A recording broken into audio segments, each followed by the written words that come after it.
तो भगवंत इंद्र महिता सिद्धाश्च सिद्धीश्वरा आचार्या जिन शासनोन्नति करा पूज्या उपाध्यायका श्री सिद्धांत सुपाठका मुनिबरा रत्नत्रयाराधका पंचैते परमेष्टिनः प्रतिदिनं कुर्वन्तु ते मंगलम कुर्वन्तु नो मंगलम कुर्वन्तु ते मंगलम। बोलिए पंच परमेष्टि भगवान की जय। परम पूज्य आचार्य गुरु विशुद्ध सागर जी महाराज की जय। परम पूज्य मुनि श्री सुप्रभ सागर जी महाराज की जय। परम पूज्य मुनि श्री प्रणत सागर जी महाराज की, परम समस्त मुनि संघ की। बंधुओं, हमें जो मनुष्य पर्याय मिली है उस मनुष्य पर्याय का मात्र एक ही सार्थक कर्तव्य है कि हम अपनी किसी भी तरह से अपनी आत्मा के कल्याण के मार्ग में अपने आप को लगाएं। और आत्मा के कल्याण के मार्ग में हम जब ही लगा सकते हैं जब हमारा ज्ञान समीचीन हो। उस ज्ञान को हम शास्त्रों के माध्यम से पढ़ सकते हैं, गुरुओं के माध्यम से सुन सकते हैं, लेकिन हमारा ज्ञान अभी इतना समीचीन नहीं है कि हमारे मन में कोई न कोई विकल्प नहीं आते हों, क्योंकि हमारा इतना ज्ञान नहीं और उस ज्ञान के समीचीन न होने के कारण हमारे मन में उस ज्ञान को जानने के लिए, शास्त्रों की बातों को जानने के लिए कभी कभी सम्यक विकल्प आ जाते हैं। और उन सम्यक विकल्पों का समाधान करने के लिए हम कहीं खोज करते हैं कि किसी न किसी तरह से हमारे सम्यक विकल्पों का समीचीन समाधान हो जाए। लेकिन हमारे पुण्य कर्म के उदय के माध्यम से चर्या श्रोमणी आचार्य भगवान विशुद्ध सागर जी महाराज के ऐसे एक सुयोग्य शिष्य, जिनकी प्रखर प्रज्ञा के माध्यम से हमारे सम्यक विकल्पों का समय समय पर समीचीन समाधान हुआ करता है। आइए आज की इस श्रृंखला में उस सम्यक विकल्पों का समीचीन समाधान करने के लिए परम पूज्य मुनिश्री प्रणत सागर जी महाराज के पावन पुनीत चरणों में निवेदन करते हैं कि आज की इस सम्यक समाधान की श्रृंखला का शुभारंभ करें। परम पूज्य मुनि श्री प्रणत सागर जी महाराज। नमोस्तु गुरुवर, नमोस्तु गुरुवर, नमोस्तु। ओम नमः सिद्धिभ्य पंच परमेष्टि भगवान की जय। परम पूज्य आचार्य भगवंत गुरुवर विशुद्ध सागर जी मुनि महाराज की जय। परम पूज्य मुनि श्री सुप्रभ सागर जी महाराज की जय। समीचीन विकल्पों का सम्यक समाधान। सम्यक ज्ञान की एक ऐसी अनूठी विधा जिसे परम पूज्य मुनि श्री सुप्रभ सागर जी महाराज ने सम्यक समाधान नाम दिया। परम पूज्य आचार्य भगवंत गुरुवर विशुद्ध सागर जी महाराज के मंगल सुभाषित से उन्हीं के सुयोग्य शिष्य परम पूज्य मुनि श्री सुप्रभ सागर जी महाराज के मुखारबिंदु से हम सभी प्रतिदिन अपने अनेकानेक समीचीन विकल्पों का सम्यक समाधान प्राप्त कर रहे हैं। ये हम सभी का सौभाग्य है कि परम पूज्य मुनि श्री सुप्रभ सागर जी महाराज ने हम सब पर महती अनुकंपा की और उनके मंगल सुभाषित से जो एक प्रच्छना नाम का स्वाध्याय उन्होंने सम्यक समाधान के रूप में प्रारंभ किया, वह निश्चित ही हमारी आत्मा को परमात्मा बनाने के लिए परम कार्यकारी उपाय साबित होगा। ऐसा है अनूठा कार्यक्रम सम्यक समाधान। और इस सम्यक समाधान में देश के विभिन्न अंचलों से अबाल वृद्ध स्वाध्यायी श्रावक श्राविकाओं के अनेक समीचीन विकल्प हमें यहाँ प्रतिदिन प्राप्त हो रहे हैं। और परम पूज्य मुनि श्री सुप्रभ सागर जी महाराज उनका आगमोक्त विधि से हम सबको सम्यक समाधान प्रदान कर रहे हैं। प्रारंभ करते हैं आज का सम्यक समाधान। और आज का पहला विकल्प इंदौर मध्य प्रदेश से राहुल जैन सपरिवार परम पूज्य मुनि श्री के चरणों में कोटि कोटि नमोस्तु निवेदित करते हुए अपना समीचीन विकल्प रख रहे हैं कि महाराज जी, किसी मंदिर में कुएं के जल की व्यवस्था नहीं है और यदि हैंडपंप या जेट के जल से वहाँ की व्यवस्था कमेटी अभिषेक शांति धारा करती है तो क्या इसमें दोष लगेगा? और जिन्हें यह पता नहीं कि यह जल कहाँ से आया है तो क्या उन्हें भी दोष लगेगा? क्योंकि बिलछानी तो कुएं से ही संभव है। हमारे समीचीन विकल्प का सम्यक समाधान करने की अनुकंपा करें। नमोस्तु महाराज जी, नमोस्तु। ओम नमः सिद्धम। परम पूज्य आचार्य भगवान गुरुवर विशुद्ध सागर जी महाराज की।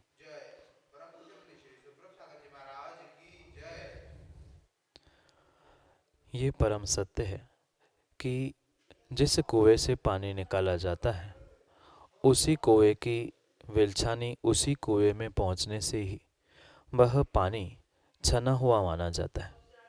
इसलिए जो भी उसमें अन्य प्रकार से पानी का प्रयोग किया जाता है, वह किंचित भी छना हुआ पानी स्वीकार किया ही नहीं जा सकता।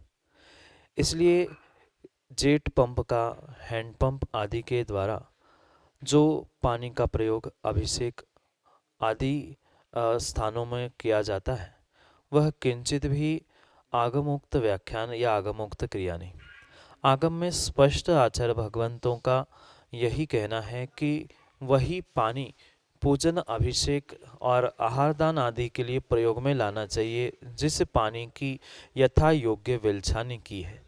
और जहाँ यथा योग्य विलछानी हुई ही नहीं है, वहाँ किंचित भी वह पानी जब छना ही नहीं है तो उसका प्रासुकीकरण कहाँ से संभव है। और वह प्रासुक पानी छन्ने पानी के बाद ही, छानने के बाद ही उसका प्रासुकीकरण होता है। और छानने के लिए आगम में स्पष्ट आचार्य भगवंत लिखते हैं कि पहले उसको यथास्थान विलछानी को पहुंचाने पर ही वह पानी छना हुआ कहलाएगा, अन्यथा नहीं कहलाएगा। इसलिए जो बोर या हैंडपंप आदि के पानी का प्रयोग कर रहे हैं, उनके लिए तो वह यथास्थान विलछानी ना पहुंचने के लिए नियम से उनके लिए अनछने जल का ही दोष लग रहा है। और साथ साथ उसके निमित्त से जो उनकी हिंसा जीवों की पानी में हो रही है, या जलकायिक आदि जीवों की, त्रस जीवों की जो हिंसा हो रही है, उसके भी दोषी भागी वे नियम से होंगे। वहाँ तो पुण्य प्राप्त करने के लिए वे अभिषेक, शांतिधारा आदि कर रहे हैं, पर उसके निमित्त से वे नियम से पाप का ही आश्रय कर रहे हैं। यह आगम के परिप्रेक्ष्य में समझने योग्य। भले ही उसे जानना हो, मतलब भले ही उनकी जानकारी में हो या नहीं भी हो कि विलछानी कैसे और किस प्रकार से की जाती है, या पानी कहाँ से आया है, कुएं का है कि बोर का है, फिर भी उनके लिए उसका दोष बराबर लगेगा। क्योंकि ज्ञाता ज्ञात इन दोनों प्रकार से कर्मों के आश्रय के भेद आचार्य भगवंत बताते। जान के अगर कर रहे हैं तो हमें विशेष पाप का आश्रय होगा, और अनजाने में भी अगर हम कर रहे हैं तो नियम से उसका पाप करेगा। क्या किसी को नहीं पता है कि अग्नि गर्म होती है, और नहीं पता होने पर भी उसने हाथ डाल दिया, तो क्या वह नहीं जलेगा? नियम से जलेगा। जैसे जानने वाला भी अग्नि में हाथ डालेगा तो जलेगा, और नहीं जानने वाला भी अग्नि में हाथ डालेगा तो भी जलेगा। बिल्कुल ऐसा ही कर्मों के साथ हुआ करता है। अगर हम जान के करेंगे तो विशेष पाप पुण्य लग ही रहा है, पर अनजाने में भी कर रहे हैं तो उसका वैसा आश्रय अज्ञात रूप में भी होगा। हाँ, कुछ अंशों में भले ही कम हो, पर कर्म का आश्रय होगा, और दोषपूर्ण ही वह हमारी स्थिति कर्मों की रहेगी। इसलिए हमें उस जल का प्रयोग छान कर ही और प्रासुक करके ही करना होगा। पर छानते समय यह भी हमें ज्ञान होना चाहिए कि उसकी विलछानी समय पर, अपनी जगह पर, उसी कुएं में पहुंचना आवश्यक है, अन्यथा वह पानी छना हुआ या प्रासुक नहीं स्वीकार किया जाएगा। यही आपके लिए सम्यक समाधान।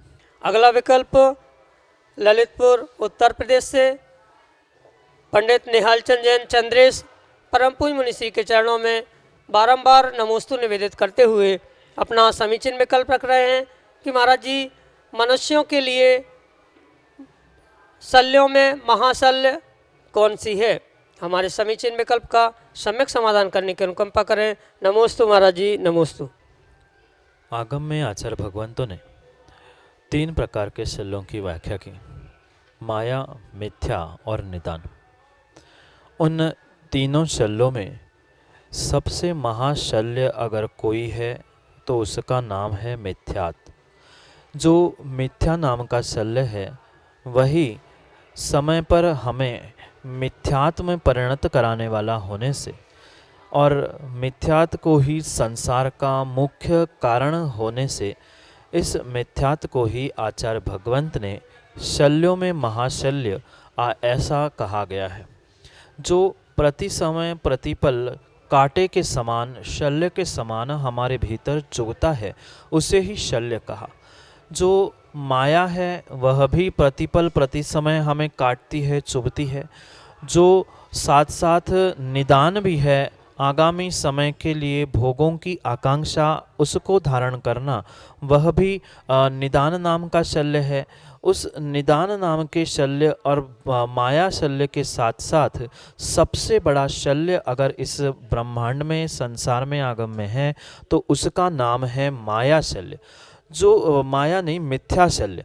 उस मिथ्या शल्य के कारण से ही मिथ्यात और मिथ्यात के कारण से दीर्घ संसार, इन सब का मुआवजा करने से या इन सब को समझने से हमें यही निर्णय करना होगा कि इस ब्रह्मांड में सबसे बड़ा शल्य या महाशल्य कोई है तो मिथ्यात है, जो सच्चे देवशास्त्र गुरु से हमें विमुख करता है, उन पे श्रद्धा उद्घाटित नहीं होने देता है, या जो तत्वों का सम्यक निर्णय नहीं करने देता है।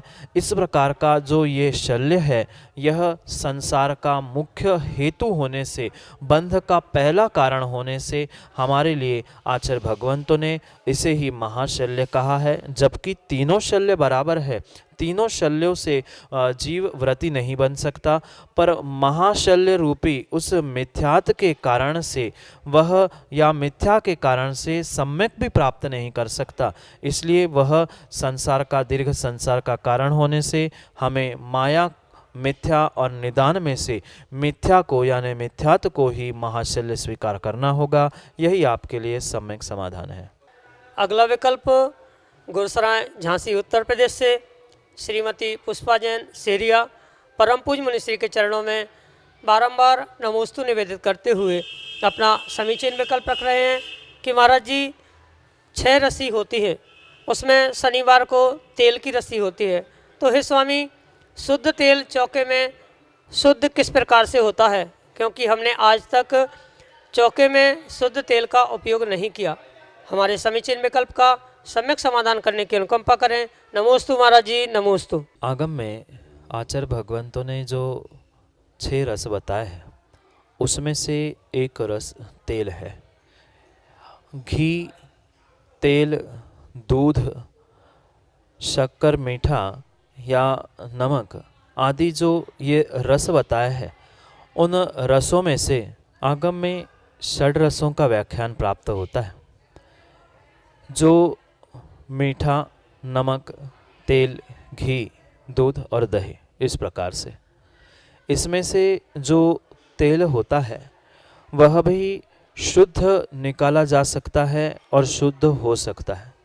भले ही आपने आज तक कभी उस शुद्ध तेल को देखा नहीं हो, या चौके में अपने प्रयोग नहीं किया हो, या आपके घर में नहीं आया हो, या आपको ये भी नहीं पता हो कि कहाँ बनता है और कैसा बनता है, अपितु शुद्ध तेल बनता है। और अगर साक्षात देखा जाए तो वर्तमान के परिप्रेक्ष्य में जो मायाचारी के घी से भी अगर कोई शुद्ध रस मिलने वाला है तो उसका नाम तेल है। जो तेल के स्पिनर आदि होते हैं, यानी जिससे तेल निकाला जाता है, उस घानी में या आज की वर्तमान में जो मशीन के द्वारा तेल निकाला जाता है, जहां शुद्ध तेल बनाया जाता है, पहले उस मशीन को पूर्ण रूप से साफ किया जाता है, धुला जाता है, और उसके बाद तिलहन को डालने के बाद, तिलहन यानी चाहे तिली हो, मूंगफली हो या सोयाबीन हो, तिलहन को उस मशीन में डालने के बाद स्वच्छ मशीन में जो तेल निकलता है वह शुद्ध कहलाता है, क्योंकि उसमें पानी का कोई भी अंश नहीं होता, और पानी का अंश नहीं होने के कारण से वहाँ किंचित भी उसमें अशुद्धि नहीं हो सकती है। क्वचित कदाचित कभी घी, दूध आदि में पानी का अंश शेष रहने से उसमें शीघ्र अशुद्धि हो सकती है, उसका चलितपना हो सकता है, पर जो आगम के परिप्रेक्ष्य में शुद्ध तेल की विधि बताई है, उस विधि से निकाला हुआ तेल हमारे त्यागी व्रतियों के लिए और प्रतिमाधारी आदि जीवों के लिए नियम से प्रयोग करने योग्य है, उसमें कोई विकल्प करने की आवश्यकता नहीं है। पर हाँ, ये भी परम सत्य है कि वह तेल कैसे, किस प्रकार से निकाला जा रहा है, वास्तव में जो शुद्ध तेल कह रहे हैं वे वास्तव में उस शुद्ध मशीन से या मशीन की शुद्धता पूर्वक निकाल रहे हैं कि नहीं है, वह भी समझना आवश्यक है। क्योंकि जैसे वर्तमान में शुद्ध घी के नाम से भी बहुत सारी मिलावट देखी जाती है, इसी प्रकार से शुद्ध घी के नाम से भी अगर मिलावट हो रही है, क्या कैसी स्थिति है, उन सभी बातों को समझकर ही हमें उसका निर्णय करके उसके विषय में सोचना होगा कि जो तेल है जितनी शुद्ध मशीन से और मशीन की शुद्धता से निकाला जाएगा उतना ही हमारे लिए वह शुद्ध तेल कार्यकारी या उपयोगी हो सकता है। इसलिए एक त्यागी व्रती प्रतिमाधारी उस शुद्ध तेल को अगर वास्तव में शुद्धिपूर्वक निकाला गया है तो आगम में जैसे रसी का वर्णन है, तेल की उस तेल का रोज प्रयोग करके रसी के दिन अगर त्याग है तो उसका त्याग करते हुए वह प्रयोग कर सकता है, उसमें विकल्प करने की कोई बात नहीं है। यही आपके लिए सम्यक समाधान। अगला विकल्प सारंगपुर मध्य प्रदेश से डॉक्टर अंकित जैन पुरवाल सपरिवार परम पूज्य मुनिश्री के चरणों में दर्शन की अभिलाषा एवं आशीर्वाद की आकांक्षा के साथ अपना बारंबार नमोस्तु निवेदित करते हुए अपना समीचीन विकल्प रख रहे हैं कि महाराज जी क्षयोपशमिक ज्ञान से पूर्ण सत्य की प्राप्ति हो सकती है क्या? हमारे समीचीन विकल्प का सम्यक समाधान करने की अनुकंपा करें। नमोस्तु महाराज जी, नमोस्तु। अंकित भाई, आचार्य भगवंत क्षयोपशमिक ज्ञान को छदमस्त का ज्ञान कहते हैं या छदमस्त ज्ञान को ही क्षयोपशमिक ज्ञान कहते हैं। जो ईसत ढका हुआ होता है उसे ही छदमस्त यानी ढका हुआ, जो ढाका हुआ है, बंद किया हुआ है, ऐसे उस ज्ञान को छदमस्त ज्ञान कहते हैं। उसका ही पर्यायवाची नाम क्षयोपशमिक ज्ञान है। जहाँ कर्मों का क्षय, उपशम और उदय ये तीनों एक साथ हुए करते हैं, ऐसे उस क्रिया को या ऐसे उस कर्म के उदय को ही या कर्म को ही क्षयोक्षम ऐसा कहते हैं। जो कर्म की प्रकृतियां है, उन कर्म की प्रकृतियों में से जो देशघाती प्रकृतियां है, उन देशघाती प्रकृतियों का उदयाभावी क्षय, उन्हीं का सदावस्था रूप उपशम और जो उन देशघाती प्रकृतियां है उनका उदय, इसको ही आगम में क्षयोपशम कहा है।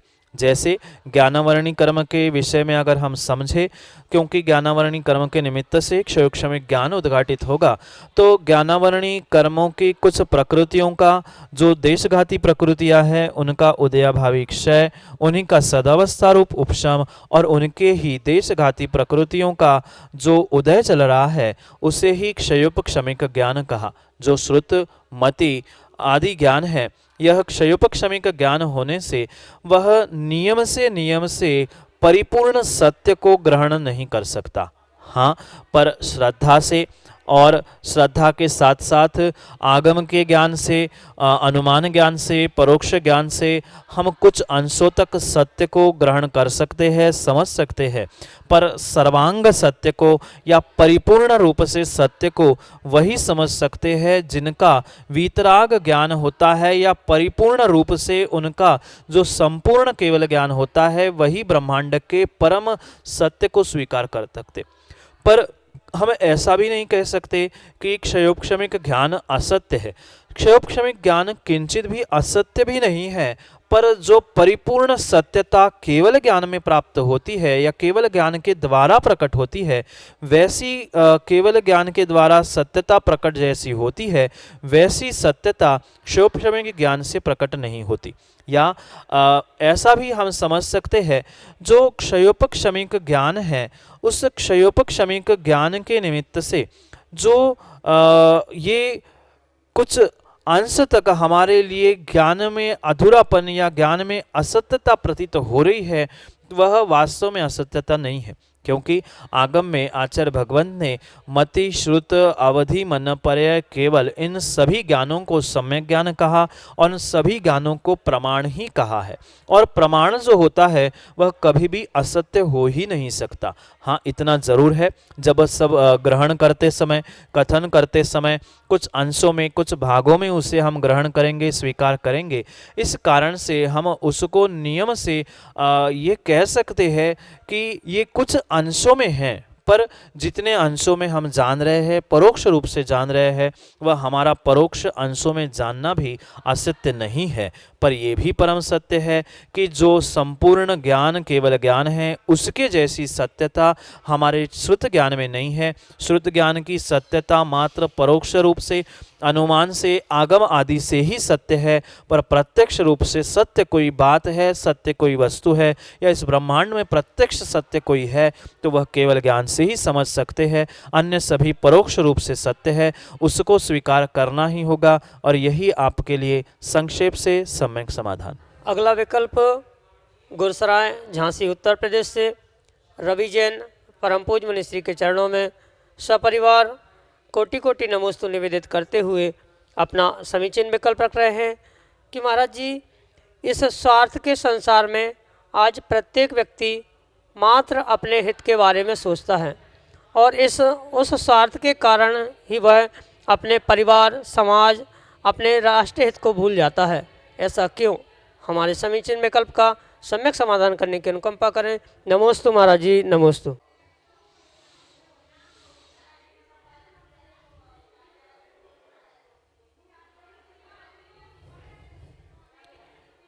ये वर्तमान के काले काल का प्रभाव कह दो, या काले काल में जन्मे हुए काले जीवों का प्रभाव कह दो, कि हर व्यक्ति वर्तमान में मात्र और मात्र स्वार्थ के वशीभूत होकर रवि भाई इस संसार में जी रहा है।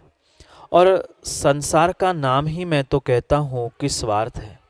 यहाँ शायद ही विरला ही कोई ऐसा व्यक्ति आपको प्राप्त होगा जो अपने स्वार्थ के अभाव में जीता होगा।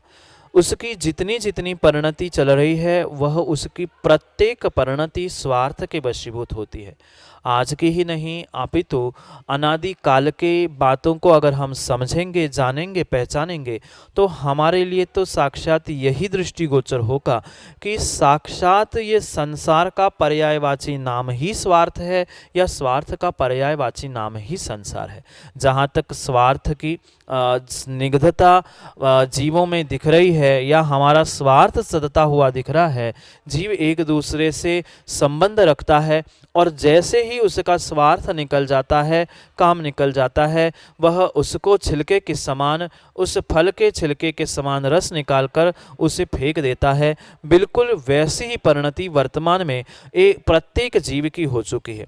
मात्र वर्तमान में ही नहीं, पूर्व काल में भी ऐसा देखने को मिलता है कि अपने स्वार्थ के वशीभूत होते हुए माता पिता ने बेटे को बेच दिया, स्वार्थ के वशीभूत होते हुए बेटे ने माता पिता से लड़ाई करके बेटे को घर से अलग कर दिया, आदि अनेक अनेक दृष्टांत आगम में भरे पड़े हैं। इसलिए यह हमें सोचकर निर्णय करना होगा कि आज के संसार का प्राणी मात्र स्वार्थी नहीं है, अपितु संसार का प्रत्येक प्राणी स्वार्थ से ही जी रहा है। मैं तो ये कहना चाहूँगा कि संसार को चलाने वाला अगर कोई फोर्स है तो उसका नाम स्वार्थ है। जब तक स्वार्थ है तब तक संसार है, और जब तक संसार है तब तक स्वार्थ चल रहा है।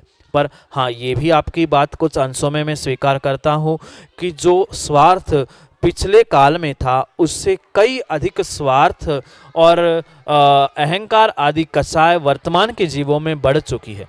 क्योंकि समय समय पर जो खोटा काल आता जा रहा है, खोटा काल का कुछ अंशों में प्रभाव और खोटे काल के जीवों के खोटे परिणाम, खोटी परिणति, इसके निमित्त से भी वर्तमान में वह स्वार्थ की परिणति जीवों की कुछ अधिक बढ़ चुकी है। और यह मात्र खोटे काल का ही नहीं, जीव के खोटे परिणामों का और संचित अनादि के कर्मों का ही उदय है, जिसके कारण से ये वर्तमान के परिप्रेक्ष्य में समाज, परिवार, धर्म, देश, राष्ट्र, इन सबको भूलकर व्यक्ति मात्र स्वात्म केंद्रित होकर सेल्फ कॉन्सेंट्रेट हो रहा है, अपने स्वार्थी बनने का ही प्रयास कर रहा है। वास्तव में यह उसका काम उचित नहीं है। पर यही कारण है कि काल का कुछ दोष, कुछ कर्मों का और कुछ स्वयं के परिणति का, यही दोष के कारण वह स्वार्थ से उबर नहीं पा रहा है। यही आपके लिए सम्यक समाधान। बंधुओं, ज्ञान समानन आन जगत में सुख को कारण। यदि इस संसार में कोई सुख का कारण है वह है ज्ञान। लेकिन बंधुओं, ज्ञान भी समीचीन ज्ञान होना चाहिए। इस समीचीन ज्ञान को और समीचीन बनाने के लिए हमारे पुण्य कर्म के उदय के माध्यम से अनेकों ऐसी भव्य आत्माएं जन्म लेती हैं समय समय पर, जो अपनी प्रज्ञा की प्रखर प्रज्ञा के माध्यम से हमारे सम्यक विकल्पों का समीचीन समाधान करके हम अपने जीवन को मोक्ष मार्ग पर प्रशस्त कर सकते हैं। यदि हमें गुरुवर्ग के द्वारा जो सम्यक समीचीन विकल्पों का सम्यक समाधान, अनेक समाधानों का समीचीन समाधान चाहिए, तो हम YouTube के माध्यम से www.youtube.com सुप्रभ उवाच के माध्यम से अनेक सम्यक विकल्पों का समीचीन समाधान प्राप्त कर सकते हैं। और यदि हमें व्हाट्सएप के माध्यम से मुनि श्री के पावन चरणों में अपनी शंका का समीचीन विकल्पों का समाधान प्राप्त करना हो, तो 2 फ़ोन नंबर हैं, जिसमें पहला नंबर है 8707548811, दूसरा नंबर है 7415306441। इन दोनों मोबाइल नंबरों पर व्हाट्सएप के माध्यम से आप अपनी अपनी सम्यक विकल्पों का समीचीन समाधान प्राप्त कर सकते हैं। जय जिनेंद्र, जय जिनेंद्र।